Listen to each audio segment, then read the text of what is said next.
Originally an agriculture-centered city, Hollywood became world famous as the center of cinema in the United States.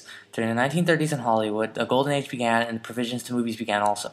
Throughout this time, there came an end to the silent era of film as sound began to become more common in movies. Also at this time, the beginning of the golden age in Hollywood, officially starting with the late 1920s with the movie The Jazz Singer. This golden age lasted until the late 1950s. With the introduction of sound and color in movies during the 1930s, many films were produced despite the ongoing Great Depression. More than 7,500 features were released at the Big Five of Hollywood. The Big Five were the five biggest studios at the time, which were Paramount, RKO, 20th Century Fox, Metro-Goldwyn-Mayer, and Warner Brothers. Even Disney was around at this time with the release of the first animated movie, The Snow White and the Seven Dwarfs. Unfortunately, at this time, a man named William Hayes introduced the Motion Picture Production Code.